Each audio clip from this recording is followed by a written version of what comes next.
इत्था हि सोमिन्मदे ब्रह्मा चकार वरदनम् शविष्ठवज्रन्नोजसा पृथिव्या निःशशा अहिमर्चन्ननु स्वराज्यम्। ओम शांति शांति शांति। मंच पर उपस्थित आदरणीय पूज्य आचार्य सुचिशत मुनि जी, अन्य सभी गणमान्य बंधु और इस कार्यक्रम में सभा में उपस्थित वयोवृद्ध जिन्होंने बहुत तपस्या से सारे समाज के कार्य को किया, आज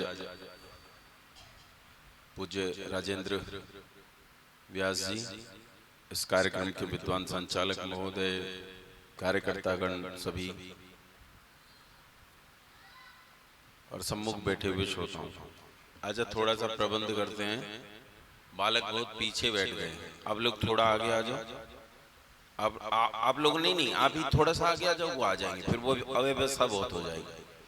आप थोड़ा आगे आ जाओ। हाँ, आगे ठीक। माताएं भी थोड़ा आगे आ जाएं तो ज्यादा अच्छा रहेगा। तो घबराने की कोई बात नहीं, पुलिस नहीं पकड़ती। मंच के पास बैठने से पुलिस बिल्कुल नहीं पकड़ती। आइए आचार्य जी की श्री राम जी के संबंध में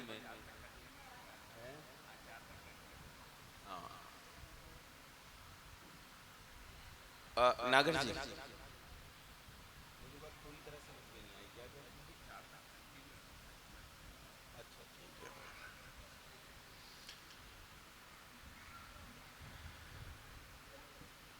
आचार्य जी की इतनी सुंदर और विस्तृत व्याख्या के बाद मर्यादा पुरुषोत्तम श्री राम जी के संबंध में कहने को बहुत कुछ नहीं रह जाता है।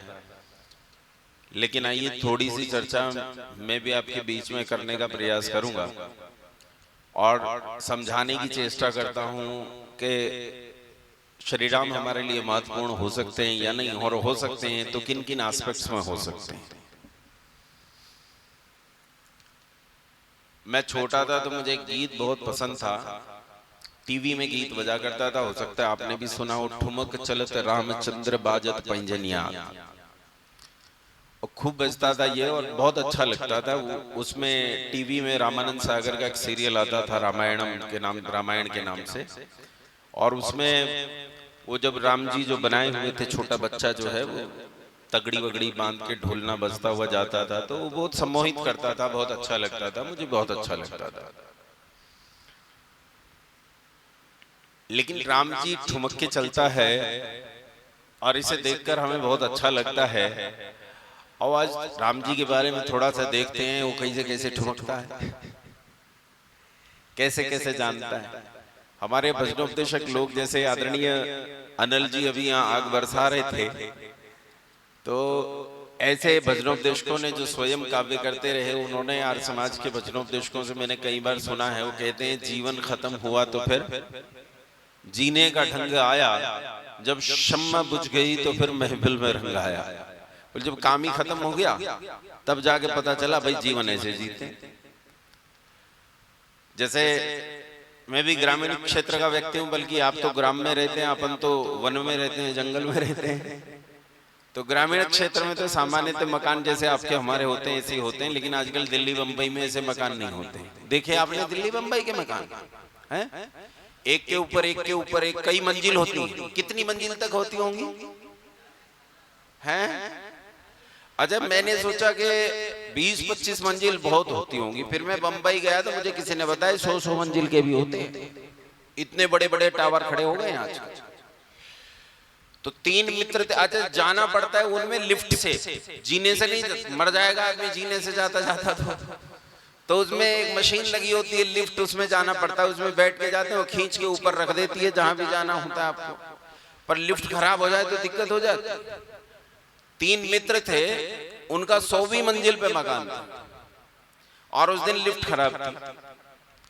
बोले भाई ऊपर जाने में बड़ा कष्ट होगा, कैसे जाएं, लेकिन जाना तो जरूर था। तो सोचा चलो अपना अपना कुछ बात करते चलेंगे तो रास्ता कट जाएगा। कहानी सुनाने वाला था, उसने 40-50 मंजिल तक कहानी सुनाई। फिर एक गाना गाने वाला था, उसने 30-35-40 मंजिल तक गाने सुनाए। 2-3 मंजिल रह गई, 98 पर पहुंच गए तो तीसरे वाले से बोले भाई हमने इतना सब कर लिया, अब 2 मंजिल बची है, तू भी तो कुछ सुना। तो बोला अब मैं क्या सुनाऊं, फ्लैट की चाबी तो नीचे कार में ही रह गई। अच्छा, समस्या यही है हमारे साथ। वो जो वचनोपदेशक लोग कहते हैं कि जीवन खत्म हुआ तो फिर जीने का ढंग आया, कि जीवन चला जाता है लेकिन हमें यही पता नहीं चलता कि जीवन असल में कैसे जीना है। आओ एक छोटी सी कालगणना पर चर्चा करता हूं और उस कालगणना को समझने का प्रयास करते हैं। इस समय देश के प्रधानमंत्री हैं आदरणीय श्रीमान नरेंद्र मोदी जी। मैं वोटर है ना, आगे कुछ बात कहूंगा तो कुछ लोग नाराज हो जाएंगे, इसलिए पहले बता रहा हूं वोटर मैं उन्हीं का हूं। और न केवल वोट देता हूं, ये प्रयास भी करता हूं कि ज्यादा से ज्यादा लोग उन्हें वोट दें। ये प्रयास भी करता हूं, कोशिश भी करता हूं। लेकिन एक समस्या हो रही है कि मैं आर्य समाजी भी हूं। तो आर्य समाजी के साथ समस्या यह है, वो किसी बात पे कुछ कहे ना कहे, जहां बिगाड़ वाली बात होगी वहां उसे अपनी पेच जरूर फंसानी। नरेंद्र मोदी जी के भाषण आपने सुने होंगे। नरेंद्र मोदी जी कहते हैं कि ये देश आजकल का नहीं, बहुत पुराना है। भाई ये तो लोगों ने अब कहना शुरू कर दिया कि काफिले आते गए, हिंदुस्तान बसता गया। ऐसे थोड़े हिंदुस्तान बसता गया। मोदी जी कहते हैं देश आजकल का नहीं, बहुत पुराना है, इसकी संस्कृति आजकल की नहीं है, ये बहुत पुरानी संस्कृति है। और वो कहते हैं देश 5000 साल पुराना है। कितना पुराना है देश? संस्कृति कितनी पुरानी है हमारी? बहुत पुरानी है। कितनी पुरानी? 5000 साल पुरानी। उन्हीं के एक बहुत विद्वान प्रवक्ता हैं सुधांशु त्रिवेदी जी, नाम सुना है आपने? भाजपा के सबसे विद्वान आदमी है भाजपा में, इसमें कोई शक नहीं है। किसी की भी बोलती 1 मिनट में बंद कर देता है और मुंह ऐसा तोड़ता है कि आदमी बोलने लायक नहीं बचता। वो संसद में खड़े होकर कह रहे हैं कि लोग हमसे राम के जन्म का प्रमाण मांगते हैं कि राम पैदा हुए या नहीं हुए। अरे भाई, राम के पैदा होने का प्रमाण तुम कहते हो कि जमीन से खोदकर राम के पैदा होने का प्रमाण तो आसमान बोलता है। आसमान आसमान कैसे बोलता है? संसद का वक्तव्य ये। वो कहते हैं जब श्री राम पैदा हुए, या उनके शब्दों में कहूं तो जब वो कहते हैं कि भगवान राम जब पैदा हुए, तो भगवान राम के जन्म के समय नक्षत्र कहां कहां थे ये रामायण में लिखा हुआ है। मूल नक्षत्र कहां था, फला नक्षत्र कहां था। अब काल क्या है, समय क्या है?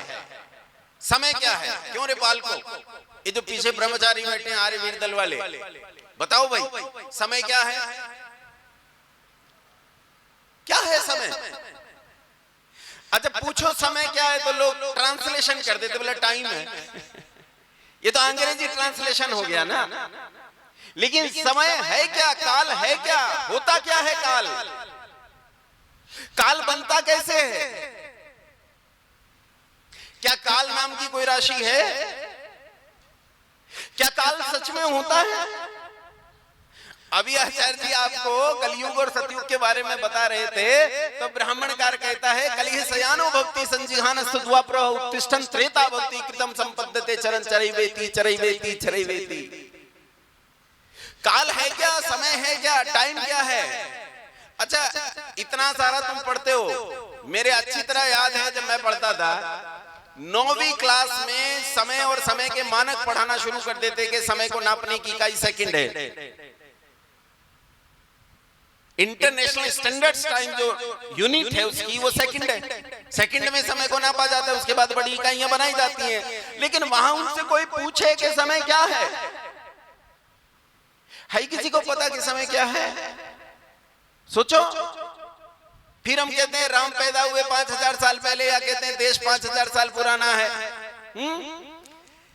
समय को नहीं जानने वाले लोग कहते हैं कि देश 5000 साल पुराना है, संस्कृति 5000 साल पुरानी है। इंडियन इंस्टीट्यूट ऑफ रिसर्च इन वेदास एक बहुत बड़ा इंस्टीट्यूशन है जो भारतीय संस्कृति पर शोध करता है। उसने कहा कि जैसे जैसे नक्षत्र बताए गए हैं रामायण में, ऐसे नक्षत्र ईसा से 5114 साल पहले इस अवस्था में थे। उसे पता चलता है कि राम जी उस काल में पैदा हुए होंगे जिस काल में वो नक्षत्र ऐसी अवस्था में थे। इसका मतलब राम जी का जन्म ईसा से 5114 साल पहले हुआ। अच्छा, ईसा का कौन सा साल चल रहा है भाई?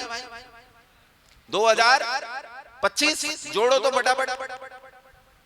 2000 को जोड़ो 5114 साल में तो कितने बनते हैं? 7114 साल। इसमें 25 और जोड़ो 7139 साल। इतने ही बन गए। इतने साल पहले राम जी पैदा हुए। अब ये कॉन्ट्राडिक्शन आ गया, ध्यान से समझने का प्रयत्न करो। सुधांशु त्रिवेदी जी ने संसद में कहा कि हमारा रिसर्च सेंटर कहता है, साइंटिफिक रिसर्च सेंटर कहता है कि राम जी ईसा से 5114 साल पहले यानी 7139 साल पहले पैदा हुए। और श्रीमान आदरणीय नरेंद्र मोदी जी कहते हैं देश कितना पुराना है। इसका मतलब राम जी देश के बनने से पहले पैदा हुए, या राम इसी आर्यवर्त में पैदा हुए थे? राम इसी आर्यवर्त में पैदा हुए होंगे। कॉन्ट्राडिक्शन है कि नहीं? उलझन है कि नहीं? एक मुसलमान एक ईसाई आपको फंसाएगा कि नहीं फंसाएगा? फंसाएगा भाई।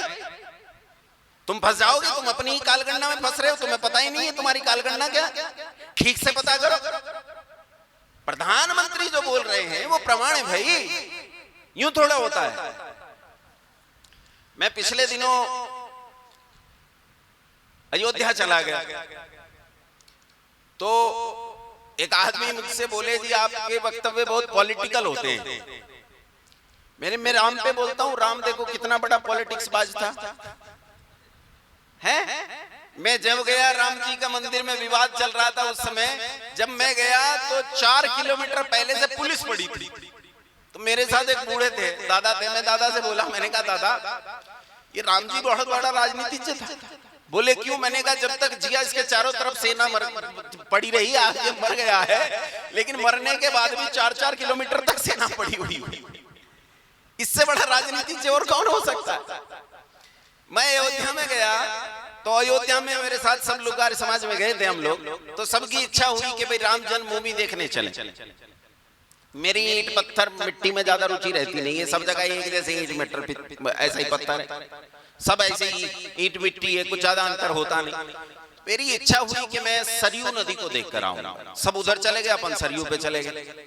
सरयू पे जाने के 2 कारण थे। एक वो जिन्हें गुमनामी बाबा के नाम से जाना जाता है, जो सुभाष चंद्र बोस कहे जाते रहे, उनका वहां एक स्मारक भी बनाया गया है। सरयू पे गया तो सरयू पे घूम रहा था तो वहां मुझे सबसे पुरानी खंडहर बिल्डिंग दिखाई दी और मैं उस खंडहर बिल्डिंग में गया। अंदर गया तो अंदर जाकर देखा 4-5 लोग हैं, लेकिन बिल्डिंग बहुत जर्जर हालत में है। अंदर एक छोटा सा मंदिर भी है जिसमें मूर्तियां भी इतनी पुरानी है कि उनके नाक कान सब टूट गए हैं। वहां एक युवा पंडित जी बैठे थे 28-30 साल के। मैं गया अंदर तो मैंने पंडित जी को प्रणाम किया। पंडित जी ने मुझे चरणामृत दिया, मैंने चरणामृत का आचमन किया। मुझे चरणामृत बचपन से ही बहुत पसंद है। चरणामृत पिया है कभी? है? तुम्हारा दूध या दूध में पानी मिलाते, चरणामृत में पानी में दूध मिलाया जाता है। पानी में दूध मिला के थोड़ी तुलसी घोट देते हैं, थोड़ी इलायची डाल देते हैं, बड़ा स्वादिष्ट सा बन जाता है, अच्छा लगता है। मैंने आचमन किया। आचमन करने के बाद मैंने पंडित जी से पूछा, मैंने कहा पंडित जी क्या ये वही अयोध्या है जो भगवान श्री राम की थी? पंडित जी बोले मुझे क्या पता। मैंने कहा तुम्हें क्यों नहीं पता?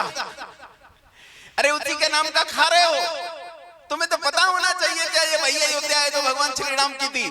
बोले महाराज मेरी उम्र तो 28-30 साल की है, मुझे नहीं पता ये वही अयोध्या है क्या।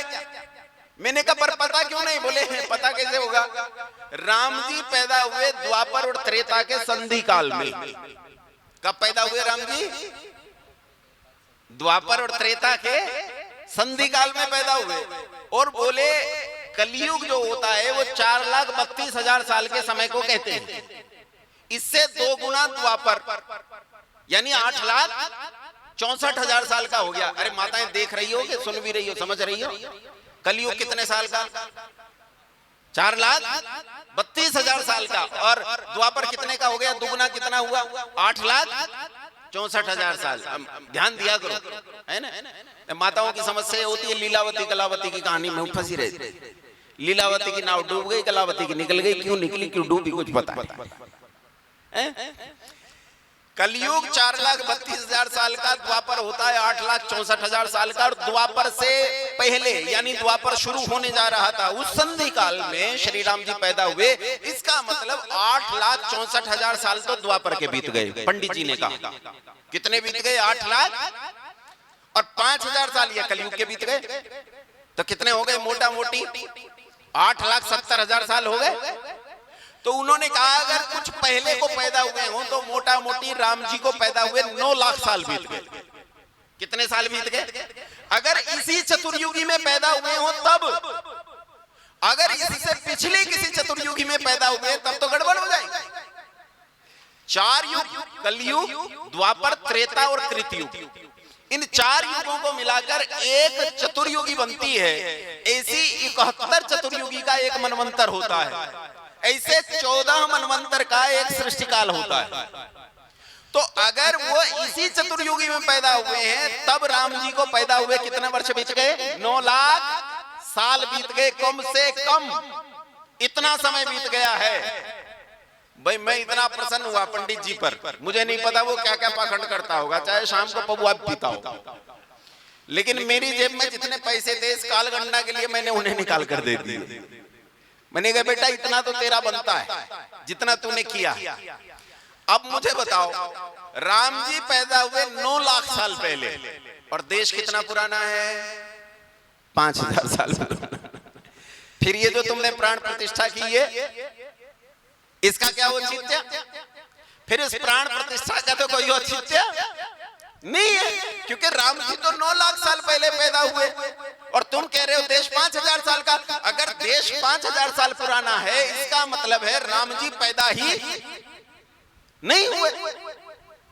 राम जी के पैदा होने का ही औचित्य पर तुमने प्रश्न खड़ा कर दिया। इसीलिए आचार्य जी कह रहे थे कि भैया अगर आर्य समाज न हो और खामखा अपने दिमाग के सींग न घुसाए तो राम जी के अस्तित्व को ही चुनौती आ जाएगी। इसीलिए आर्य समाज अपनी पैनी नजर इस बात पर रखता है कि भैया जो तुम गड़बड़ी कर रहे हो उस गड़बड़ी पर हम दृष्टि रखें। आर्य समाज कोई संप्रदाय नहीं है। आर्य समाज संगठन कभी रहा होगा, अब तो नहीं है। आर्य समाज तो सनातन धर्म रूपी इस ट्रेन में टीटी है जो विदाउट टिकट लोगों को चेक करता है। तेरे पास टिकट है? हाँ है, ठीक है, फिर सनातन धर्म में रहे। टिकट नहीं है तो दिमाग खाएगा उसका, चेक करेगा टिकट है कि नहीं है। टिकट नहीं है तो तब तक बैठने नहीं देगा जब तक तेरे पास टिकट नहीं होगा। बस इतना ही काम आर्य समाज का है, इससे ज्यादा का काम नहीं है। लोग कहते हैं जी आजकल लोग आर्य समाज से क्यों चिढ़ते हैं? अच्छा ईमानदारी से बताओ, ट्रेन में टीटी से कौन कौन चिढ़ते हैं? जिनके पास ये महामंडलेश्वर आर्य समाज को पसंद करते हैं कि चिढ़ते हैं? ये शंकराचार्य पसंद करते हैं कि चिढ़ते हैं? और आर्य समाज से वो चिढ़ेगा भैया, ट्रेन में टीटी से वो चिढ़ेगा जिसके पास टिकट, बल्कि वो तो ये चाहेगा कि भगवान टीटी ट्रेन में से गिर जाए, ये मर जाए, इसका नाश हो जाए, इसकी नौकरी चली जाए, वो तो ये कोशिश करेगा। इसलिए बंधुओं ये जो देश है ना ये आजकल का देश नहीं है, ये प्राचीन देश। कितना देश है, कितना पुराना है। मेरी माँ थोड़ी उम्र में चल बसी, ज्यादा उम्र नहीं थी मेरी माँ की, 37-38 साल की थी, मर गई। जब मेरी माँ मरी और मेरी माँ को यह निश्चय हो गया कि मैं मर जाऊंगी तो मेरी माँ दैनिक याद सीखती, तो मेरी माँ ने मुझे यज्ञ सौंपा। कट बेटा, आज से यज्ञ तू करेगा, और आज तक मैंने यज्ञ को प्रतिदिन करते हुए उसकी गिनती को जोड़ा है कि कितने साल मुझे यज्ञ करते हो गए, इस गिनती को आगे तू गिनेगा। हमने कहा ठीक है। अब मेरी उम्र तो ज्यादा थी नहीं, तो जो माँ कह रही थी सब ठीक है। तो माँ ने कहा गिनती आज तक की मैं बताती हूँ, इससे आगे की तुझे गिननी है, और प्रतिदिन की गिनती को पीछे की गिनती को ये पीछे की गिनती में जोड़ते चले जाना। तो माँ ने यज्ञ पर बैठते हुए मुझे एक संकल्प पाठ दिया। माँ ने कहा ये प्रतिदिन दोहराना है, एक एक दिन की वृद्धि करते हुए। माँ ने कहा ओम तत्सत श्री ब्रह्मणो द्वितीय प्रवरार्धे वैवस्वते मनवंतरे अष्टाविंशति तमे कलियुगे कलि प्रथम चरणे एको वृंदः षण्णवति कोटयो अष्टौ लक्षाणि त्रिपंचाशत् सहस्राणि पंचविंशत्याधिक शत संवत्सरे अमुक अयने अमुक ऋतौ अमुक मासे अमुक पक्षे अमुक तिथौ अमुक वासरे अमुक नक्षत्रे अमुक स्थाने अजर देव यज्ञः क्रियते। माँ ने कहा 1,96,08,53,100 इतने साल मुझे यज्ञ करते हो गए, मोटा मोटी 2 अरब साल। मैंने सोचा यार माँ कितना झूठ बोलती है, ये 2 अरब साल की तो नहीं लगती है, और कह रही है मैं 2 अरब साल से हवन कर रही। मैंने कहा माँ तेरी उम्र 2 अरब साल तो नहीं लगती, तू तो 37-38 साल की लगती है। तो माँ बोली मूर्ख, मैं थोड़े 2 अरब साल से हवन कर रही। मैंने कहा कब से कर रही है? बोले मैं तो 10 वर्ष की अवस्था से कर रही हूं। मैंने कहा उससे पहले? बोले उससे पहले तेरे नाना कर दे।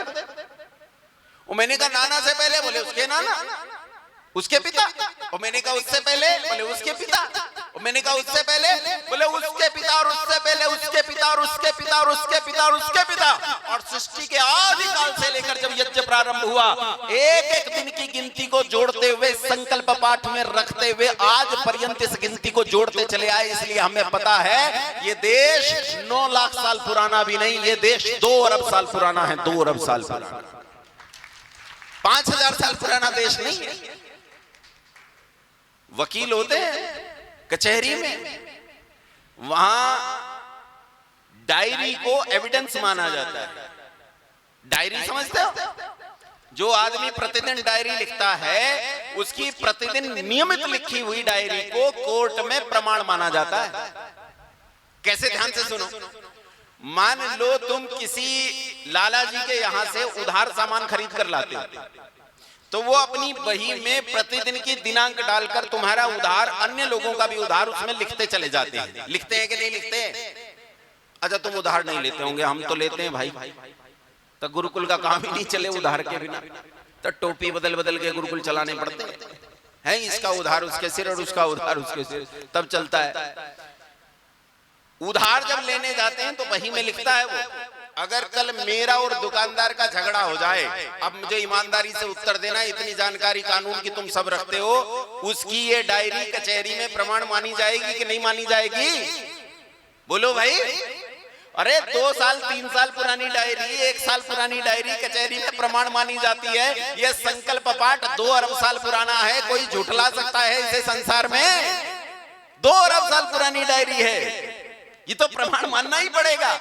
इसीलिए ये दुनिया 2 अरब साल पुरानी, और जब से दुनिया है तब से ये आर्यावर्त देश है बंधुओं। और आर्यावर्त देश की संस्कृति 2 अरब साल पुरानी है, 5,000 साल पुरानी नहीं। तो जो उनका साइंटिफिक रिसर्च सेंटर है उसे दुरुस्त होना होगा, चाहे वो सुधांशु त्रिवेदी जी का हो और चाहे वो आदरणीय मोदी जी का हो, कि राम जी 5,000 साल पहले नहीं है, राम जी 2-3 हजार साल पहले पैदा नहीं हुए, राम जी बहुत पहले पैदा हुए। अच्छा, अब राम जी के बारे में थोड़ी चर्चा करते हैं। श्री राम के बारे में आपने खूब कथाएं सुनी है। श्री राम कथाओं का प्रचलन आजकल तो आर्य समाज में भी चल रहा है। श्री राम कथाएं सब जगह ही होती है, और मध्य प्रदेश तो राम कथाओं के मामले में भैया भारत में 1 नंबर पे है। मुझे लगता है ये पर्चे पढ़ने वाला बाबा भी शायद मध्य प्रदेश का ही है कि यहाँ का नहीं है। क्या नाम है उसका? हाँ, धीरेन्द्र शास्त्री। धीरेन्द्र शास्त्री भी मध्य प्रदेश का, और जितने भी हैं सारे कथाओं के मतलब तुम सिरमौर हो, सम्राट तुम ही हो कथाओं के। मध्य प्रदेश जितनी कथाएं संसार में कहीं नहीं होती, भारत की छोड़ दो पूरी दुनिया में नहीं होती। अच्छा, बाबा सबसे ज्यादा मध्य प्रदेश ने पाल रखे हैं, पकड़े हमारे जाते हैं, और राम रहीम हमारे वाला पकड़ा। रामपाल दास हमारे वाले और पालते सबसे ज्यादा तुम पकड़े हमारे वाले जाते। तो ये जो राम कथाएं हमारे यहाँ चल रही हैं बंधुओं, और पूरी दुनिया में राम कथाएं चल रही हैं, उन राम कथाओं में क्या चल रहा है पता नहीं।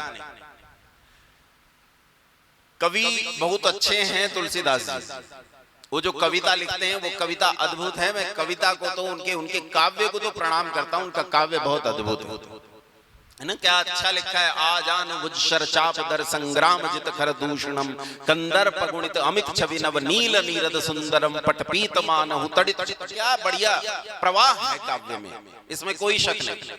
लेकिन कवि के साथ एक समस्या होती है। कवि के संबंध में एक उक्ति आपने सुनी होगी कि जहां ना पहुंचे रवि वहां पहुंचे कवि।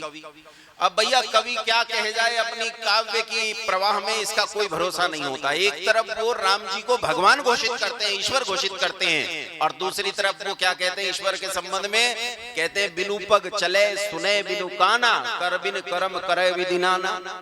कि बिना पांव के चलता है, उसके हाथ पांव नहीं है, उसकी आंखें नहीं है, आंखों के बिना देखता है, कानों के बिना सुनता है, शरीर के बिना इस सारे संसार का संचालन करता है। ईश्वर तो ऐसा है। दूसरी तरफ राम जी को ईश्वर कह देते। तो तुलसीदास जी क्या कहते हैं उसकी चर्चा मैं नहीं करता। एक हुए हैं पंडित रामधारी सिंह दिनकर, आपने नाम सुना होगा रामधारी सिंह दिनकर का, बहुत अच्छा काव्य उन्होंने लिखा है। पंडित रामधारी सिंह दिनकर की एक कविता है अपने अपने राम। राम में जो कुछ देखना चाहते हैं, राम एक ऐसा विस्तृत चरित्र है कि उसमें अपने लायक सामग्री सबको मिल जाती है। जो राम के भीतर एक तपस्वी को देखना चाहे तो उसे तपस्वी लायक चीजें मिल जाएंगी, तपस्वी बनने लायक चीजें मिल जाएंगी। जो राम के भीतर एक राजा देखना चाहता है उसे राजा लायक चीजें मिल जाएंगी। जो राम के भीतर योद्धा देखना चाहता है उसे योद्धा जैसी चीजें मिल जाएंगी। जो राम के भीतर संकल्प देखना चाहता है उसे राम के भीतर संकल्प मिल जाएगा। बंधुओं, अपने अपने राम में मैं अपने राम की कहानी तुम्हें सुनाता हूं। ये कहानी कहीं प्रामाणिक कहानी नहीं है जो मैं सुना रहा हूं। ये वाल्मीकि रामायण में नहीं, ये तुलसी रामायण में नहीं, लेकिन मैं आर्य समाजी आदमी कहीं ना कहीं सिंह तो फंसाऊंगा, है ना। वही कहानी में तुम्हें सुना रहा हूं। कहानी ये है कि राम जी को 14 वर्ष का वनवास हुआ। ऐसा सबने सुना है, मुंडी हिलाओ, ऐसे हुआ ना। मुझे पता चला तुम जिंदा बैठे हो, कहीं तो यूं देख रहे हैं मुझे जैसे मैं मंगल ग्रह से आया एलियन हूं और मेरी भाषा इनकी समझ में नहीं आ रही। हाँ ना किया करो, जिंदा आदमी की तरह रिस्पोंड किया करो। हाँ, राम जी को कितने साल का वनवास हुआ? 14 वर्ष का वनवास। अच्छा, किसने मांगा था वनवास राम जी के लिए? मैया कैकेयी ने वनवास मांगा था 14 साल के लिए राम जी के लिए। अच्छा, क्यों मांगा था भाई? मांगने का कारण भी तो होगा कुछ, क्योंकि अपने पुत्र को क्या बनाना था? राजा बनाना था। तो क्या कहा? मेरे पुत्र को दे दो क्या? राजगद्दी, और राम जी को 14 साल का वनवास। अच्छा, मैंने रामायण उठाकर पढ़ी तो रामायण में एक कमाल की बात है कि जैसे ही मैया कैकेयी ने कहा कि राम को राजगद्दी, तो दशरथ जी ने एक क्षण नहीं लगाया, बोले डन।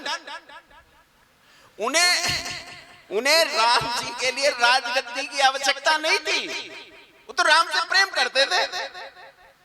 राजगद्दी देना आदेश नहीं था, इसके लिए मरे नहीं जा रहे थे। मां कैकेयी ने कहा भरत के लिए राजगद्दी, बोले डन, ये तो पूरा हो गया।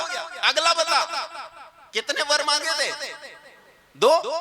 दूसरे वर में बोली कि राम जी के लिए 14 वर्ष का वनवास। अच्छा, राम जी के लिए 14 वर्ष का वनवास क्यों मांगा?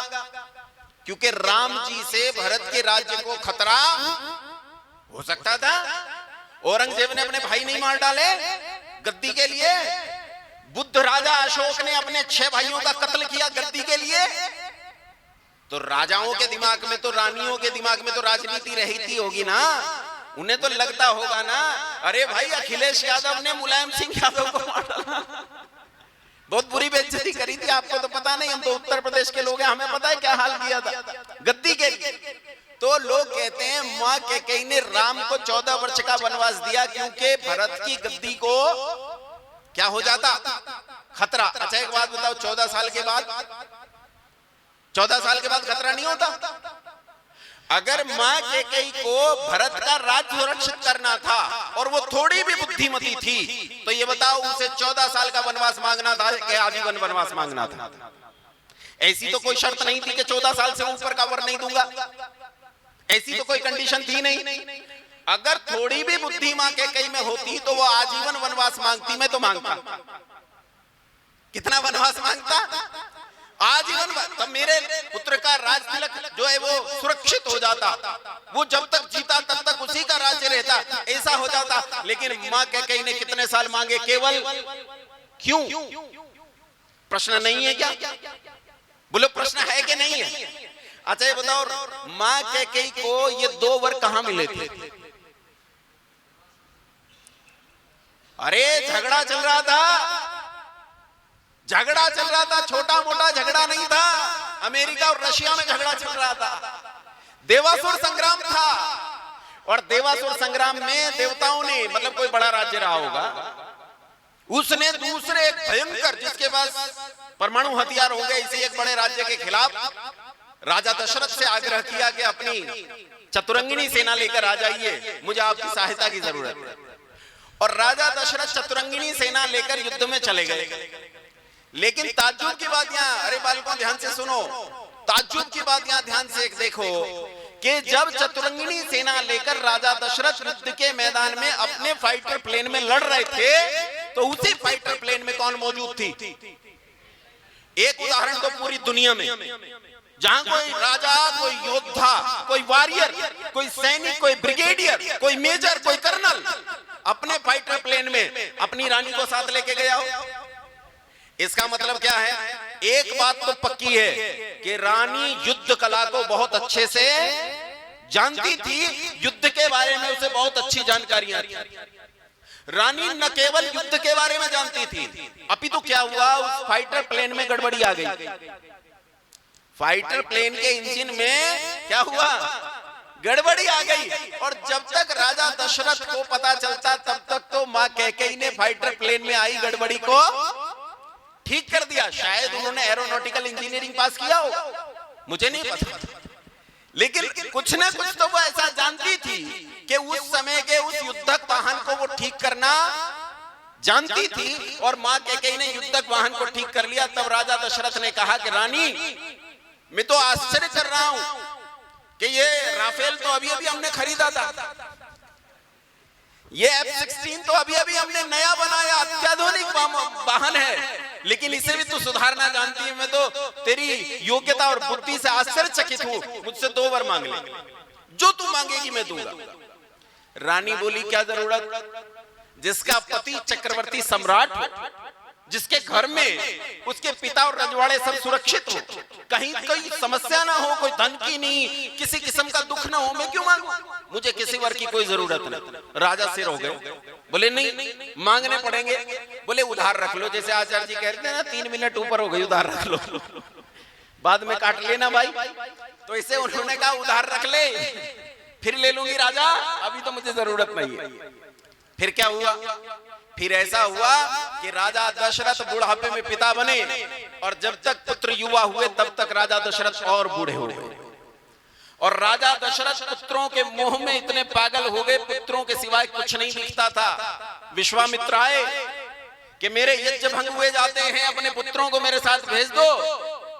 तो राजा दशरथ ने पुत्र मोह में फंसकर कहा था कि ये तो बालक हैं, मैं चलूंगा चतुरंगिनी सेना लेकर, मैं आपके यज्ञों की रक्षा करूंगा। संसार में कोई नहीं है रावण को छोड़कर जो मेरा मुकाबला कर सके, ये राजा दशरथ ने कहा। क्योंकि वो पुत्र मोह में इतने फंसे हुए थे कि वो पुत्र मोह से बाहर देख ही नहीं पा रहे थे। और ऐसे में राजा दशरथ के राज्य का उस समय ध्यान से अवलोकन करो। राजा दशरथ का राज्य पुत्र मोह की उस अवस्था में कैसा हो गया था। राजा दशरथ के राज्य में पड़ोसी राज्य से आकर दुष्टों ने क्षेत्रों में कब्जा कर लिया था, अनधिकृत अतिक्रमण किए गए थे। जैसे हमारे पड़ोस में कौन सा ताकतवर एक दुश्मन देश है हमारा, है कौन सा? चीन। पाकिस्तान नहीं, कुछ लोग पाकिस्तान है, पाकिस्तान पिद्दी ना पिद्दी का शोरबा, बेकार की बात है। ए पाकिस्तान बांग्लादेश कुछ नहीं है। बांग्लादेश 1 घंटे का भोजन है, हिम्मत नहीं कर रहे हैं, हिम्मत नहीं कर रहे हैं। बांग्लादेश 1 घंटे से ज्यादा का भोजन नहीं है। पाकिस्तान थोड़ा 1 घंटे से ज्यादा लग, 1 दिन से ज्यादा लग जाए, इतना हो जाएगा, कुछ नहीं। एक देश है चीन, चीन बहुत ताकतवर है। ऐसे ही उस समय राजा दशरथ के राज्य के पास कौन सा राज्य था, कौन सा देश था ताकतवर? बोलो जी, क्या कह रहे हैं स्वामी जी? श्रीलंका। देखो दुनिया बदल गई, बदली कि नहीं बदली? लोग श्री राम को राम कहते हैं आज, और लंका को, हालांकि श्रीमती लंका बनेगा, लेकिन जो लंका थी, ये लंका राजा राम के पिता के बगल में एक भयंकर ताकतवर शासन था, और इस शासन ने इनफिल्ट्रेशन शुरू किया, अतिक्रमण शुरू किया, घुसपैठ शुरू की राजा दशरथ के राज्य के बीच में। बहुत सारे लोगों को भीतर भेज दिया, वो भीतर आ गए, उन्होंने बड़ी बड़ी जमीनों पर कब्जा कर लिया। जमीनों पर कब्जा ही नहीं किया, उन्होंने लोगों के बीच में घुसकर नगर के नगर कब्जा लिए। कहीं सुबाहु छा गया, कहीं मारीच छा गया, कहीं ताड़का, कहीं शूर्पणखा, और कोई कोई तो ऐसे थे कि किसी ने जाकर सांसदी का इलेक्शन लड़ लिया, वो एमपी हो गए, कोई एमएलए हो गए, कोई बंगाल में जाकर कोई राक्षसी मुख्यमंत्री बन गई, कोई दिल्ली में जाकर मुख्यमंत्री बन गया। सब जगह जाकर उन्होंने इस पूरे राज्य में राजा दशरथ के अपने अपने प्रभुत्व खड़े कर लिए। कई छत्रप खड़े हो गए, और वो इतने ताकत हो गए कि राजा के राज्य में प्रजा त्राहिमाम करने लगी। लेकिन राजा अपनी प्रजा की ओर देख नहीं पा रहा था, और प्रजा इन छत्रपों के माया जाल में फंसी हुई थी, क्योंकि छत्रपों ने उनके लिए ऐसी भ्रामक योजनाएं पास की थी जिससे राजा उनके उस जाल में, प्रजा उन छत्रपों के जाल में फंस गई थी। किसी ने फ्री वाईफाई बांटा होगा, किसी ने फ्री पानी बांटा होगा, किसी ने फ्री बिजली बांटी होगी, किसी ने एक दारू की बोतल के साथ दूसरी दारू की बोतल फ्री दी होगी। प्रजा ने मान लिया ये छत्रप हमारे लिए बहुत कल्याणकारी। और जब माँ कैकेयी जो बहुत बुद्धिमती थी, जब उन्होंने देखा कि राजा दशरथ के राज्य में क्या हालत है, तब उन्होंने राजा दशरथ को झिंदोड़ कर कहा होगा, देखो ये कहानी में कहीं नहीं लिखा, ये मेरी कहानी है, मैंने पहले कहा था आपने अपने राम, ये वाले मेरे हैं। झिंझोड़ कर माँ कैकेयी ने राजा दशरथ से कहा होगा, क्या अंधे हो गए हो, देखते नहीं हो राजा का कैसे, प्रजा का कैसे शोषण हो रहा है, राज्य कैसे नष्ट हुआ जाता है, भीतर घुसपैठ हो रही है, राज्य के राज्य दबाए जा रहे हैं। डोकलाम में दूसरों ने अपनी सड़कें बना ली हैं, अपने कैंप बना लिए सेना के, तुम्हें दिखाई नहीं देता? वो मुख्यमंत्री हो गए, एमपी हो गए, एमएलए हो गए, लेकिन राजा दशरथ पुत्र मोह से बाहर निकलने के लिए तैयार नहीं थे। तब रानी ने राम को बुलाया होगा, मेरी कल्पना, तब रानी ने राम को बुलाया होगा, क्या होगा, अरे बालक ये तो नहीं देखता कुछ भी, तुझे भी दिखाई नहीं देता, कैसे राज्य बर्बाद हो रहा है? राम जी ने कहा दिखाई देता है। बोले क्यों कुछ नहीं करता? बोले मैं पिता के कर्तव्यों के बीच में हस्तक्षेप नहीं करूं, आज्ञाकारी पुत्र हूं, समझा सकता हूं, लेकिन तुम्हें तो पता है जब तुम्हारे समझाने से नहीं मान रहे तो मेरे समझाने से मानेंगे क्या? हैं? वो मानने वाले नहीं है। माँ देख तो मैं रहा हूं कि परिस्थिति खराब है। माँ ने कहा बेटा तो तू सुधार। मैं कैसे सुधारूं? कहा तू जा, तू कर इसका कुछ उपाय। उसने कहा माँ इसके लिए तो रावण से युद्ध करना पड़ेगा, उसके लिए मुझे अधिकार चाहिए। कहा अधिकार? बोले राजा के रहते अधिकार कैसे मिलेंगे? अगर मैं यहाँ राजगद्दी पर अधिकार धारण कर भी लूं तो उसके बाद परिस्थिति ये घटने वाली है कि मैं प्रजा का पालन करूंगा या एक सेनापति के तौर पर युद्ध करूंगा, क्योंकि युद्ध आसान नहीं। तो पूछा फिर क्या करना होगा? कहा केवल रावण पर युद्ध करना ही एकदम सही काम नहीं है, अपितु रावण से पहले प्रजा का हृदय जीतना बहुत जरूरी है। इसलिए माँ इसमें लंबा समय लगेगा। पूछा तू समय बता कितना चाहिए? तब शायद राम जी ने कहा होगा कितने साल चाहिए? मुझे 13-14 साल चाहिए माँ। क्या ठीक है मैंने दिए। ले तू कौन है देने वाली? राजा देगा। बोले बेटा वो मेरे हाथ में है, वो मेरे हाथ में है, मैं लूंगी। राम ने कहा लेकिन पीछे राज्य कौन संभालेगा?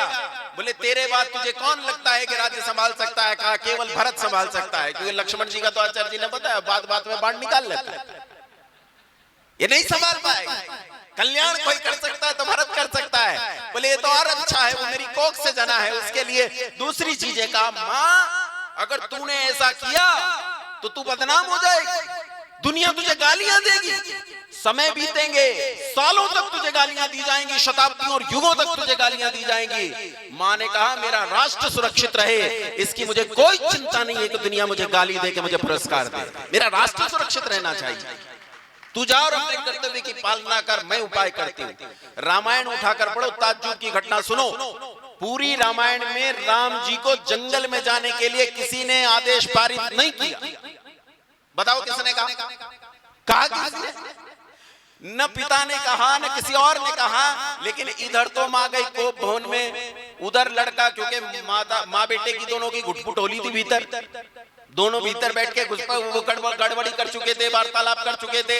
उधर उसने अपने सारे मुकुट उतार दिए, अपना भगवा वाणा तो जंगल का वेश होता है वो धारण किया और चलने लगे जंगल की ओर। और आश्चर्य की बात सुनो, उन्होंने सब कुछ उतार कर रख दिया, अपने आभूषण दे दिए, अपना मुकुट दे दिया, अपने कंगन दे दिए, अपने कुंडल दे दिए, सब उतार कर दे दिया। लेकिन कांधे से AK-47, कांधे से AK-47 नहीं उतारी। ये नहीं दूंगा, ये नहीं दूंगा, इसके साथ जाऊंगा जंगल में।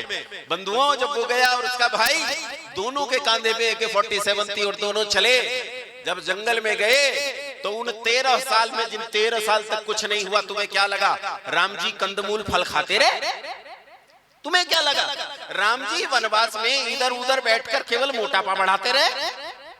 तुम्हें क्या लगा राम जी ने गोलगप्पे खाए, चाट पकौड़ियां खाई, अलग अलग जगह जाकर मध्य प्रदेश में मध्य प्रदेश का भोजन, बिहार में बिहार का भोजन, गुजरात में गुजरात का और आंध्र प्रदेश में आंध्र प्रदेश का खाया? क्या वो उधर दक्षिण भारत में इडली डोसा खाने गए थे? हैं? राम जी ने ये सब नहीं किया। सावधानी से अगर रामायण को पढ़ोगे तो तुम्हें पता चलेगा राम केवल व्यक्तित्व नहीं, राम एक जीता जागता इतिहास है, एक ऐसा जीवंत इतिहास है कि राम ने संसार में वे एस्पेक्ट्स दुनिया के सामने प्रस्तुत किए हैं जो दूसरा कोई कर नहीं सकता। राम जैसा व्यक्तित्व मुझे तो लगता ही नहीं, ना भूतो ना भविष्यति, जिन्हें मैं गुरु मानता हूं, स्वामी दयानंद सरस्वती, ऋषि दयानंद सरस्वती, उन्होंने राम जी के बारे में शब्द भी नहीं लिखा, कृष्ण जी के बारे में लिखा। कृष्ण जी के बारे में 2 अलग अलग जगह पर लिखा है, लेकिन राम जी के बारे में बहुत कुछ कहीं नहीं लिखता है, स्पष्ट रूप से दिखाई नहीं देता है। लेकिन तब भी यदि राम के जीवन को देखो तो राम जैसा जीवन न भूतो न भविष्य, कमाल का जीवन है जी, कमाल का। राम गए, राम ने जंगल में जाकर स्त्रियों की दशा को देखा, राम ने जंगल में जाकर बालकों के जीवन में फैली अशिक्षा को देखा, राम ने जंगल में समाज के भीतर फैली अशिक्षा को देखा, अकर्मण्यता और पुरुषार्थहीनता को देखा। राम ने जंगल में जाकर देखा लोगों के पास संसाधन नहीं है, राज्य की पहुंच यहां तक नहीं है, दिल्ली यहां तक पहुंच नहीं पाती है, राजधानी यहां तक पहुंच नहीं पाती है, संसाधन पहुंचते नहीं है, करप्शन है, बाहर की घुसपैठ ने करप्शन को बढ़ावा दिया है, कैसे रोको? राम जी ने जंगल के बीच में जाकर सहकारी समितियां बनाना लोगों को सिखाया, उन्हें बताया कि तुम्हें कैसे कोऑपरेटिव सोसाइटी बनानी है, उन्हें वेद पाठशालाएं कैसे खोलनी है, संस्कृत पाठशालाएं कैसे खोलनी है, इंजीनियरिंग की पाठशालाएं कैसे खोलनी है, ये सिखाया। तुम्हें याद होगा जब राम जी मैया सीता को खोज लिए, टाइम मुझे बता देना, मुझे पता नहीं चलता टाइम का, मैंने देखा भी नहीं है भी टाइम। हाँ, आर्य समाजी को टाइम का नहीं पता चलता। वो एक जगह में संचालन कर रहा था तो हमारे यहाँ एक सांसद है, वो आ गए, मैं संचालन कर रहा था तो वो भी आर्य समाजी हैं, सांसद महोदय, मैं नाम नहीं लूंगा, वैसे मैं सत्यपाल जी की बात कर रहा हूँ। वो आ गए तो उनके चेले भी बैठे तो मेरे पास आकर बोले कि सांसद महोदय को बहुत जरूरी काम है, उन्हें जाना है, तो आप 5 मिनट उन्हें दे दीजिए, आपका भी काम हो जाएगा और सांसद महोदय का भी, दोनों काम निपट जाएंगे। मुझे भी ये सुझाव अच्छा लगा, मैंने उन्हें 5 मिनट दे दी, क्योंकि उन्हें बहुत जरूरी जाना, तो 5 मिनट से ज्यादा उनके पास थी ही नहीं। तो उन्होंने बोलना शुरू किया और जब 50 मिनट हो गए तो मैंने संचालक होने के नाते मंच पर ओम कहा, तो उन्होंने मेरी ओर जलती हुई दृष्टि से ऐसे देखा जैसे मैंने उन्हें 2.5 मिनट में ही टोक दिया हो। इसलिए कह रहा हूं टाइम का पता नहीं चलता, मुझे बता देना। आपको याद होगा 13 साल के बाद 13.5 साल हो गए, 13वें-14वें साल में प्रवेश कर गए और माँ सीता की खोज कर लाए। पता चल गया कि मैया सीता दुनिया के सबसे शक्तिशाली राज्य उस काल के अमेरिका रावण के घर में है, वहां मां रहती है, वहां मां फिलहाल कैद करके रखी गई। तो अब उपाय किया गया कि लंका पर हमला किया जाएगा। क्या किया जाएगा? लंका पर हमला। अब देखो, लंका पर हमला करना आसान नहीं था, क्योंकि लंका समुद्र के बीच में थी। कहां थी लंका? समुद्र के बीच में। लंका जैसा एक देश और कोई है दुनिया में? एक है। कौन सा? इंग्लैंड समुद्र के बीचों बीच है, बिल्कुल लंका जैसी परिस्थिति उसकी है। और आप आश्चर्य करोगे, इंग्लैंड पर 2 तानाशाहों ने हमला किया। एक था फ्रांस का तानाशाह नेपोलियन बोनापार्ट और दूसरा था जर्मनी का तानाशाह अडॉल्फ हिटलर। इन दोनों ने हमला किया। नेपोलियन बोनापार्ट ने दुर्गति कर दी थी इंग्लैंड की, लेकिन जीत नहीं पाया। अडॉल्फ हिटलर ने पूरी तरह बर्बाद कर दिया था इंग्लैंड को, लेकिन जीत नहीं पाया। क्यों? क्योंकि वो समुद्र के बीच में था और समुद्र के बीच में होने के कारण उस पर हमला हवाई मार्ग से किया जा सकता था। और हवाई मार्ग से हमला करने पर जापान की वायुसेना क्यों खत्म हुई थी दूसरे विश्व युद्ध में? ये याद रखो कि जब विमान गिरता है तो 2 नुकसान होते हैं। एक तो विमान नष्ट होता है, दूसरा फाइटर जो पायलट होता है वो नष्ट होता है। और फाइटर पायलट तैयार करना किसी भी देश के लिए बहुत बड़ी बात होती है। करोड़ों रुपए में एक फाइटर पायलट तैयार होता है। दोनों तानाशाह इंग्लैंड को नहीं जीत पाए क्योंकि समुद्र के बीच में था। मूर्खों को पता नहीं था कि हवाई मार्ग से हमला करने पर इंग्लैंड को कभी जीता नहीं जा सकता। लेकिन श्री राम ऐसे नहीं थे, वो जानते थे कि अगर हवाई मार्ग से हमला किया तो लंका को जीतना आसान काम नहीं है। उन्होंने कहा हम जमीन से हमला करेंगे। सुग्रीव ने कहा जमीन तो है ही नहीं, हमला कैसे होगा? बोले हम जमीन बनाएंगे। बोले कैसे? कहा हम समुद्र पर पुल बनाएंगे। समुद्र पर पुल। आज की दूरी भारतीय तट से लंका के तट की जो दूरी है वो लगभग 48 किलोमीटर है। 48 किलोमीटर आज है, उस समय कितनी थी नहीं पता, लेकिन अगर इतनी ही रही हो तो दुनिया में आज तक भी कोई 48 किलोमीटर लंबा समुद्री पुल नहीं बना सकता, अत्याधुनिक टेक्नोलॉजी के बावजूद भी। लेकिन मैं तो सोचता हूं, कभी कभी अकेले में बैठकर हंसता हूं कि जब सुबह सुबह सुग्रीव को बुलाकर राम जी ने कहा होगा कि हम समुद्र पर पुल बांधेंगे,